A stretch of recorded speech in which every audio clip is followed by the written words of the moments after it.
Bertemu kembali kita dalam pembelajaran tentang hukum perikatan dan perjanjian. Hukum perikatan dan perjanjian ini akan menjelaskan tentang keadaan di mana pihak yang satu menggugat pihak yang lain dan pihak yang digugat harus bertanggung jawab atas gugatannya. Biasanya, gugatan berupa objek hukum yang dimiliki oleh satu subjek hukum, di mana suatu perjanjian diperlukan syarat-syarat tertentu yang memungkinkan perjanjian tersebut sah.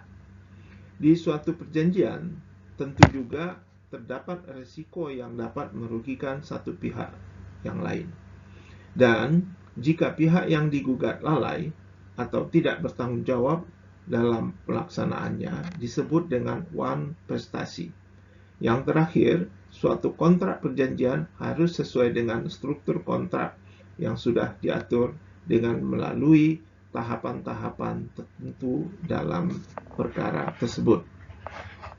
Berikutnya akan kami sajikan secara lebih jelas, yaitu para penyaji kami, Saudari Clara Daniela Situmenang, Khalid Jaisya Ahmad, Mita Nirmara Rifni Nugraha, Hafizul Rahmi.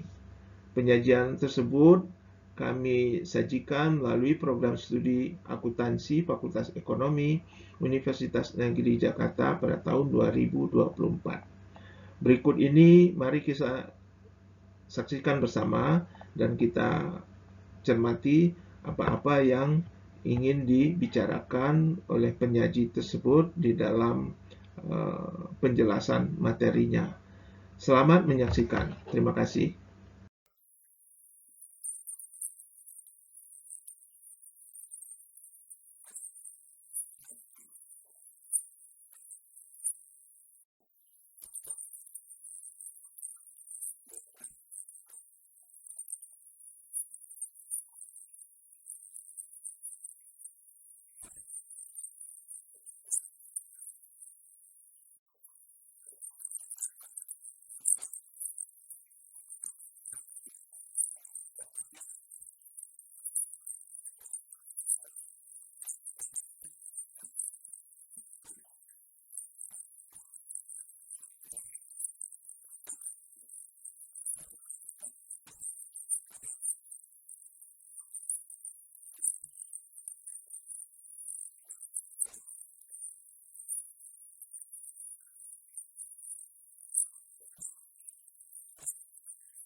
Selanjutnya ada syarat sah perjanjian. Syarat sah perjanjian menurut pasal 1320 KUH Perdata yaitu ada 4 syarat. Yang pertama, adanya kesepakatan antara kedua belah pihak.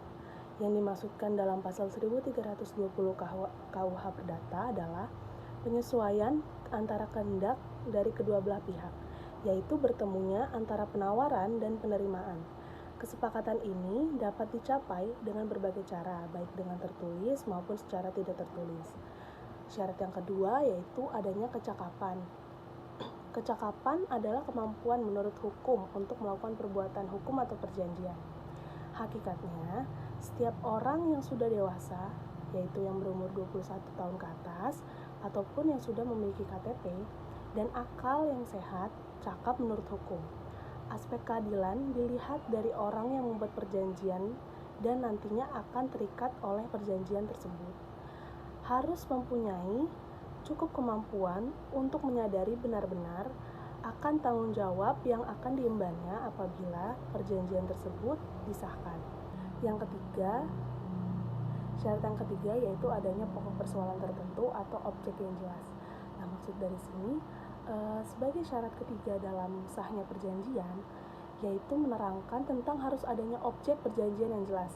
Jadi, suatu perjanjian tidak bisa dilakukan tanpa objek yang jelas. Syarat yang keempat yaitu adanya sebab yang tidak terlarang atau kausa yang halal. Artinya, suatu sebab yang halal atau suatu sebab yang tidak dilarang merupakan syarat tentang isi dari suatu perjanjian.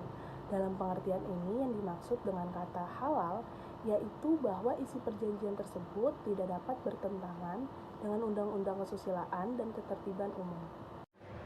Baiklah, selanjutnya saya akan membahas tentang wan prestasi. Di sini saya akan membahas tentang pengertian wan prestasi, jenis-jenis wan prestasi, dan akibat dari wan prestasi tersebut. Wan prestasi adalah istilah yang diambil dari bahasa Belanda, yaitu wansprestatie, yang artinya tidak dipenuhi prestasi atau kewajiban dalam suatu perjanjian. Dalam KBBI juga dijelaskan bahwa wansprestasi adalah keadaan salah satu pihak berprestasi buruk karena kelalaian. Selanjutnya ada jenis-jenis wansprestasi. Di sini ada 4 jenis wansprestasi. Yang pertama yaitu tidak melakukan prestasi. Pihak yang telah melakukan perjanjian tidak melakukan prestasi. Yang kedua, melakukan prestasi namun tidak sesuai. Nah, pihak yang telah melakukan perjanjian melakukan prestasi namun tidak sesuai dengan apa yang telah disepakati. Yang ketiga, terlambat dalam melakukan prestasi. Pihak yang telah melakukan perjanjian terlambat dalam melakukan prestasi atau tidak tepat waktu. Yang keempat, itu tidak sempurna dalam melakukan prestasi. Nah, di sini pihak yang berjanji atau melakukan perjanjian tidak sesuai dengan standar atau belum sempurna dalam melakukan prestasi. Adapun akibat dari wansprestasi, yang pertama yaitu gugatan. Pihak yang dirugikan boleh melakukan gugatan. Yang kedua, penggantian kerugian. Pihak yang melakukan wansprestasi harus mengganti kerugian yang timbul. Yang ketiga, sanksi. Selanjutnya saya akan membahas tentang risiko. Di sini saya akan membahas pengertian risiko, jenis-jenis risiko, akibat dari risiko, strategi dalam menghadapi risiko. Risiko adalah suatu keadaan atau potensi terjadinya kerugian atau ketidakpastian yang dapat mempengaruhi keberhasilan suatu bisnis. Adapun jenis-jenis dari risiko. Yang pertama, risiko proses. Jenis risiko operasional yang timbul dari proses yang tidak efektif atau tidak efisien. Yang kedua, ada risiko sumber daya manusia. Risiko ini timbul karena hambatan-hambatan yang dialami karyawan. Yang ketiga, ada risiko insidental. Risiko atau kerugian yang berhubungan erat dengan peristiwa-peristiwa tunggal seperti bencana alam, kecurangan internal. Yang keempat, ada risiko pasar. Risiko pasar ini terjadi karena perubahan harga pasar. Yang kelima, ada risiko hukum. Risiko ini timbul karena tuntutan hukum atau lemahnya aspek yuridis. Yang keenam ada risiko reputasi. Risiko ini timbul karena menurunnya tingkat reputasi sebuah perusahaan. Adapun dampak risiko hukum terhadap perusahaan. Yang pertama, perjanjian yang dapat dibatalkan. Yang kedua, perjanjian batal karena hukum. Yang ketiga, perusahaan dikenai sanksi. Yang keempat adalah kerugian material. Strategi dalam menghadapi risiko. Yang pertama, manajemen risiko seperti identifikasi, evaluasi, dan pengelolaan risiko. Yang kedua, kode etik. Mengikuti prinsip etika dalam bisnis. Lanjut ke pembahasan yang terakhir, yaitu tentang anatomi kontrak. Kontrak adalah bentuk perjanjian yang tertulis dalam dunia bisnis. Sebuah kontrak dipakai untuk menyatakan keterikatan antar dua pihak yang saling bekerja sama untuk menghasilkan keuntungan.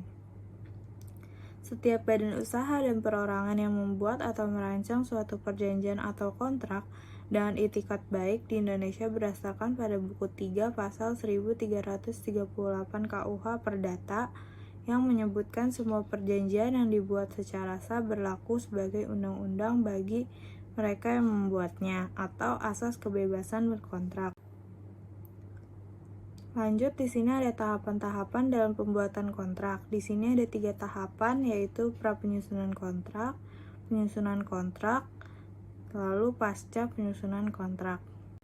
Yang pertama, pra-penyusunan kontrak. Pra-penyusunan perjanjian menjadi tahap awal untuk menentukan apa, siapa, dan bagaimana sebuah kontrak akan dibuat. Dalam tahapan ini terdapat beberapa hal yang perlu diperhatikan, yaitu ada 3.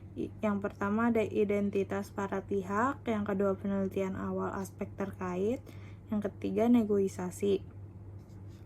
Yang pertama itu identitas para pihak, itu siapa yang akan melaksanakan kontrak. Pihak yang dimaksud harus bersepakat dan cakap untuk melakukan kontrak. Yang kedua ada penelitian awal aspek terkait.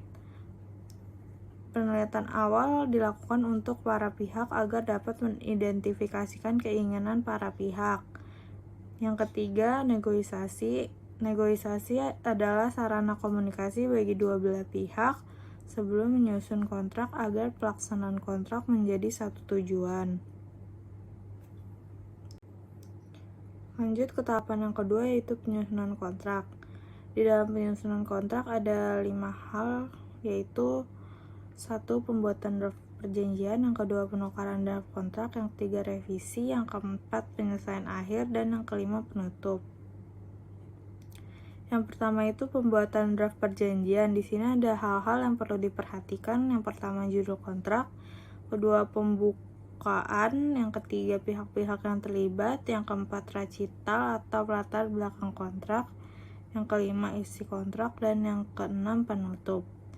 Lalu yang kedua penukaran draft kontrak. Di sini kegiatan untuk menukar draft bertujuan untuk mempelajari dan memahami isi dari kontrak yang dibuat. Yang ketiga itu ada revisi, meninjau kembali untuk mengidentifikasi upaya perubahan-perubahan dari isi kontrak. Yang keempat, penyelesaian akhir, yaitu menyelesaikan kontrak yang sudah dibuat dan disepakati. Yang kelima itu ada penutup, menandatangani kontrak untuk dilaksanakan. Lanjut ke tahapan yang terakhir atau yang ketiga, yaitu pasca penyusunan kontrak. Di sini ada 2 tahapan, yaitu pelaksanaan dan penafsiran, yang kedua alternatif penyelesaian sengketa. Yang pertama penyelesaian dan penafsiran. Setelah ditandatangani, kontrak tersebut menjadi wajib dilaksanakan oleh para pihak. Kewajiban-kewajiban tersebut dilakukan untuk mendapatkan tujuan pembuatan kontrak tersebut. Yang kedua alternatif penyelesaian sengketa. Sengketa adalah akibat dari pelaksanaan kontrak yang ditafsirkan berbeda oleh masing-masing pihak yang melaksanakan. Pihak-pihak atau pihak yang dirugikan dapat menyelesaikan sengketa secara litigasi maupun non-litigasi.